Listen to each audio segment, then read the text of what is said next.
your favorite recipes that has been around in this family for a while, and that is the Malai Kofta recipe. So first let's begin to make the koftas. For the koftas, I have taken 1.5 cup of frozen vegetables, cleaned and washed, 2 potatoes boiled and mashed. I have 1.5 cup of breadcrumbs, 1 teaspoon chili powder, 1 teaspoon black pepper. I have some 2 tablespoons of cornstarch, 2 teaspoons garam masala, salt to taste, and 1 chili finely chopped. So first we will get these vegetables coarsely blended in a hand food processor. You don't want it too fine, so just 10 seconds should do it. Here we go.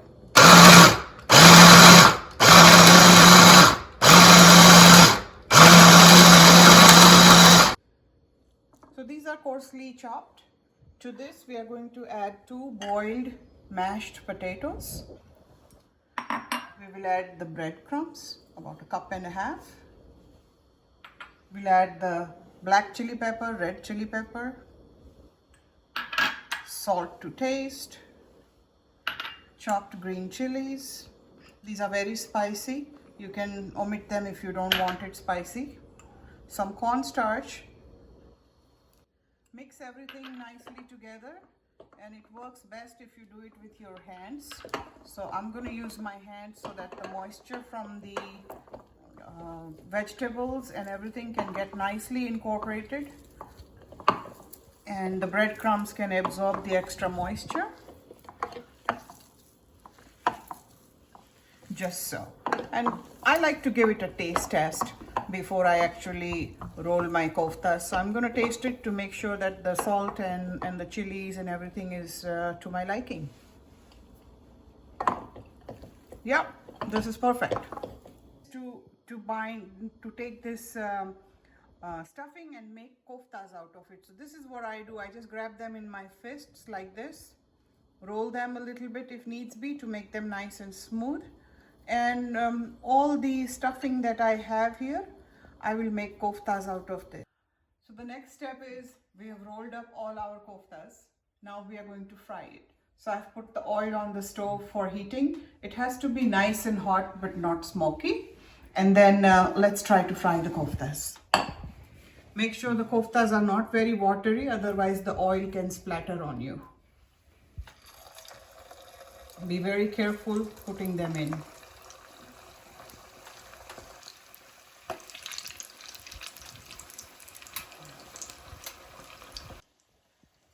So the oil is nice and hot. Try not to touch them until at least for the first 1 minute. Because they are very tender, they can break and splatter all over you, especially all over the oil. See, I'm not doing anything, I'm just letting them cook. And then you just turn them in a circular motion so that they can fry evenly.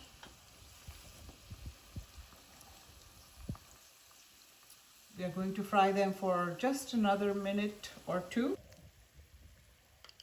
So these are already looking good. See how dark they've gotten? They've gotten to a nice golden brown, and I can feel the crispiness in this ladle of mine. So this is about done. We can take them out on a paper towel. Be very careful. The oil is very, very hot.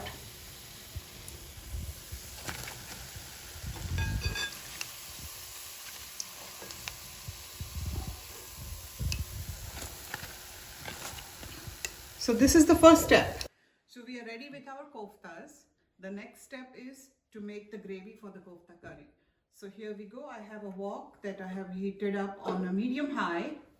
We're going to put 1/3 cup of oil and let the oil heat up a little bit. Hot, I think. And what we are going to do is we're going to start putting one ingredient after another. Star anise,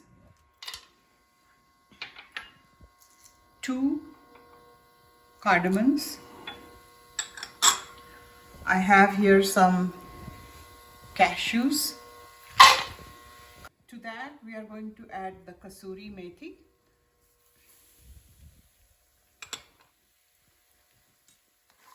We want the kasuri methi to release all of its flavor into this oil. Let it cook for about a minute, I would say. If you overcook it, the methi will burn real quick, so we don't want to do that. I'm going to add to that 2 tablespoons of grated garlic. This was about 6 to 8 cloves of garlic. The oil is nice and hot. Don't let the garlic burn. 2 tablespoons of ginger paste.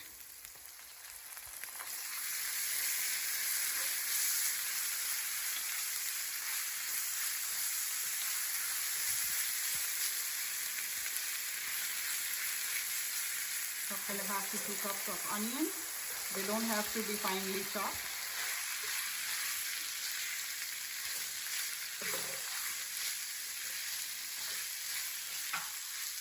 We're going to cook this for about 5 to 7 minutes until they are a little wilted and soft. So these onions, if you add a little salt to it, they cook much faster. And so I'm going to add salt to this. At this time we can also add the chili powder. I have taken the Kashmiri chili powder, which is not very spicy, and some turmeric, 2 teaspoons I think of sugar, and all of this will help the onions cook faster and get the flavor out of it very quickly.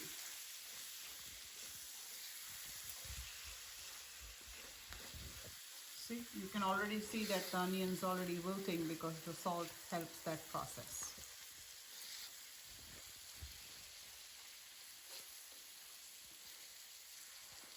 I have some Javitri here. It tastes like nutmeg. It's available in any Indian store. This has a very rich Mughalai flavor to it. And this is some homemade kofta masala, which I'll give you the recipe separately.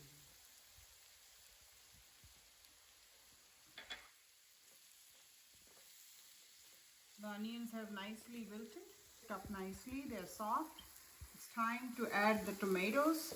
This is the heart of our gravy, the tomatoes. So if you can find nice ripe sweet tomatoes, that works the best.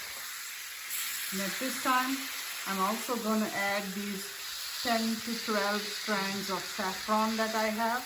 Gives it a very beautiful rich aroma. And once it cooks, it releases all those flavors into your food.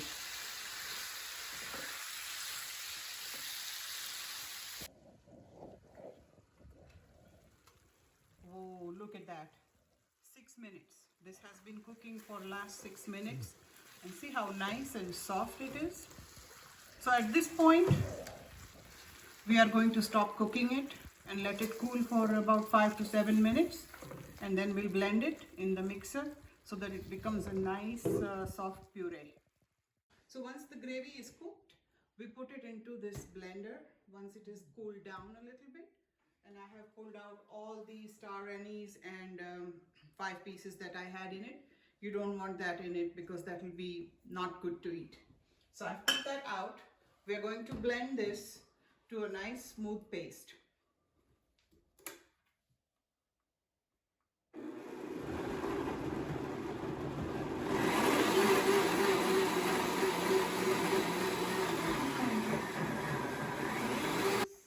A nice smooth puree-like consistency. And what we are going to do is we bring back our pot, put it on the stove, and we are going to bring this beautiful smooth curry to a nice boil.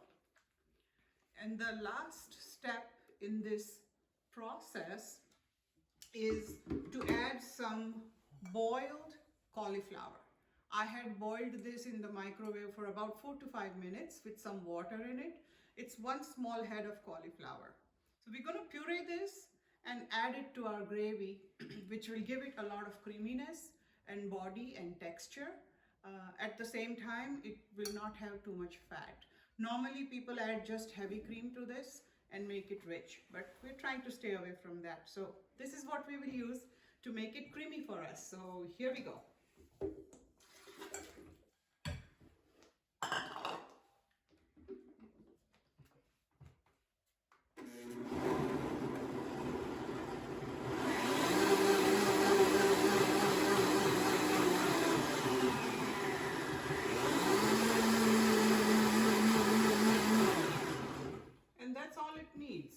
It's very, very smooth. It gives body to your gravy. You get a lot of gravy with little effort. So here we go. Give this a nice mix. So as you can see, this gravy is boiling and it's splattering as well. So make sure you lower the heat before you open this. As you can see, it's jumping around. So this gravy is done. It doesn't need much cooking. Just bring it to one boil and it's done. So now our koftas are done. Our gravy is done. It's time to plate this yummy dish. So let's go for it. I have koftas in this deep bowl sort of plate because this is a vegetable with gravy. You might need something deep like this, not exactly very shallow. We're going to take this gravy and pour it on our beautiful crispy koftas.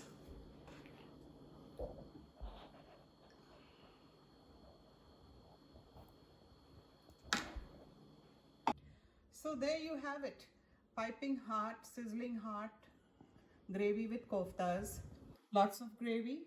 You can serve this with naan, you can serve it with just rice, anything works.